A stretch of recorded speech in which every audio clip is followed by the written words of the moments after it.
पण तू आता move on करतेस, BSc कम्प्युटर्स वगैरे सगळं, आणखी काय काय करते? आणखीन काय नाही, मला आता सरकारी जॉबकडे बघावं लागेल, कारण त्यांच्या आई वडिलांना सांभाळायची जिम्मेदारी पण माझी. स्वतःच्या पायावर तो उभं राहणंच आहे कसं ना कसं, त्याच्याकडे वाटचाल पाहू आता. पण ही जी मानसिकता आहे ना, ज्या पद्धतीने तुझ्या नशिबात आलं दुर्दैवाने, समाजाला काय म्हणशील? समाजाला तर वाईट म्हणणं सुद्धा आपल्याला आता अवघड झालेलं आहे, पण ही मानसिकता बदलली गेली पाहिजे. मुला मुलींना त्यांच्या स्वतःचं प्रेम निवडता आलं पाहिजे. जे सज्ञान आहेत, जे विचार करू शकतात, कायद्याने जे वय घालून दिलेले त्याच्यावर चल, हा स्वातंत्र्य दिलं गेलं पाहिजे तरुण तरुण. कारण की शेवटी संसार त्या दोघांना करायचं राहतं, पूर्ण जगाला संसार तर करायचं राहत नाही, त्या दोघांनाच पाहणं राहतं. शेवटी चटणी मिरची का होईना ते त्यांचंच खाणार आहे ना, का दुसरे थोडी आणून देणार आहे त्यांच्या घरामध्ये.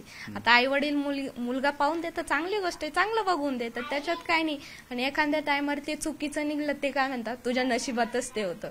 आणि जेव्हा मुलीकडून चुकी झाली तर काय म्हणते, तुम्ही तुमचं बघून घ्या, आमचं काही नाही, आम्ही तर तुला चांगलाच मुलगा बघून देते, अशा विचारांनी चालत्या. म्हणजे त्यांची निवड चुकली तर ते मुलीच्या नशिबामध्ये, आणि त्या मुलीनं हे केलं तर ते काय म्हणतात, नाही नाही तूच चुकली त्याच्यामध्ये, तू ऐकलं नाही. दोन्ही बाजूनं बोलता मुलीला, त्यामुळे मुलगी फसून जाते का काय करावं म्हणून. प्रेम केल्यानंतर किती ठाम राहावं लागतं बरं? खूप ठाम राहावं लागतं, शेवटीपर्यंत ठाम राहावं लागतं. जोपर्यंत आपलं लग्न होत नाही त्याची साथ सोडावं नाही लागत, कारण तो सगळ्यासाठी लढून आपल्यासाठी उभा राहतो. माझ्या एका शब्दावर तो माझ्यासोबत आला होता. त्याच्या मम्मी पप्पा त्याचा इतका जीव होता, पण तरी पण मी म्हणले मला नाही राहायचं म्हणलं इथं. तो माझ्या एका शब्दावर माझ्यासोबत निघून आला, कोणाचंच नाही ऐकलं त्याने. नाही म्हणे मीला नाही सोडत म्हणे आता, शब्द पण दिला होता मरुस तर नाही सोडणार, आणि मरुस तर माझा हात धरेल होतं. तेच मला खूप एक गोष्ट चांगली की मरुस तर मी त्यांच्या सोबत होते म्हणून. 14 फेब्रुवारी हा दिवस तसं बघायला गेलं तर तुला आता थोडंसं घृणास्पद किंवा असं भीतीदायक वगैरे वाटतो का? कारण प्रेमाचा दिवस आहे आणि प्रेमामुळे तुझं आयुष्य बदललंय. नाही, भीतीदायक तर काय नाही वाटत, पण ते मागच्या वर्षी ज्या गोष्टी घडल्या, तो माझ्या सोबत होता, तो मला हिंमत देत होता की टेन्शन नको घेऊ, मी आहे तुझ्या सोबत. माझं लग्न तरी ठरलं तरी त्यानं माझी हिंमत नाही सोडली. तो मला काय नाही, मी त्याला म्हणले मला एकटं वाटते, तरी तो मला म्हणे नाही मी आहे तुझ्या सोबत, तो असं विचार नको करू का मी नाहीये म्हणून, मी कायम तुझ्या सोबत राहील. आणि शेवटीपर्यंत ते तसंच झालं की कायम माझ्या सोबतच होते. म्हणजे आम्ही इथून गेल्यापासून पुण्यामध्ये जितके दिवस होते तितकं मला लहान लेकरावानी सांभाळेल. मला एकदा तरी माझ्या घरच्याची आठवण येऊन नाही दिली त्यांनी. आणि मला एखाद्या बारीला इकडे आल्यावर आठवण पण आली तर मला डायरेक्ट म्हणे कर म्हणे तुझ्या घरच्यांना फोन, बोल म्हणे तुझ्या मम्मीला, तू लहान आहे म्हणे, तू मोठापणा घे म्हणे, तू कशाला हे करते, तू फोन कर म्हणे तुझ्या मम्मी पप्पाला, बोल म्हणे थोडं, नाही काय वाटलं तर आपण घरी जाऊ म्हणे, तुझ्या मम्मी पप्पाला बोलू म्हणे, आपण मोठापणा घेऊ म्हणे, काय नाही होत म्हणे त्याच्यामध्ये.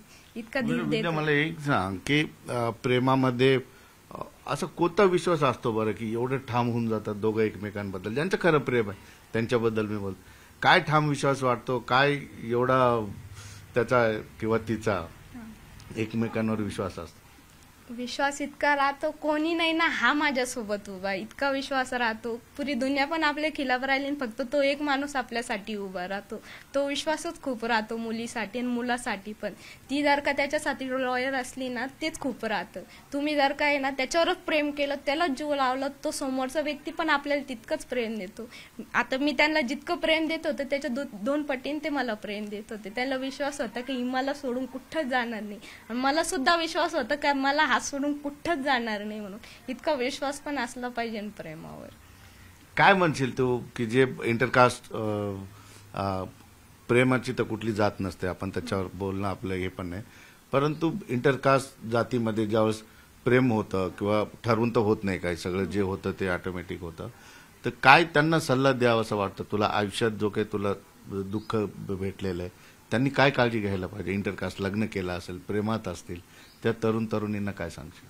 काळजी तर फक्त इतकी, फक्त घरच्यांना थोडी कल्पना द्या की हा मुलगा माझ्यासाठी चांगला आहे, हा पण माझ्या सगळ्या गोष्टी करू शकतो. जितकं तुम्ही मला दुसऱ्या मुलासाठी बघताय, तो मुलगा माझ्यासाठी चांगला आहे, मी जो पण बघितला ना तो माझ्यासाठी चांगला आहे, मी त्याच्यावर ठाम आहे. आणि त्या मुलांनी पण ती गोष्ट त्या घरच्यांना पटवून दिली पाहिजे की नाही मी हिला सांभाळू शकतं, तुमची मुलगी माझ्या भरोश्यावर राहू शकते म्हणून.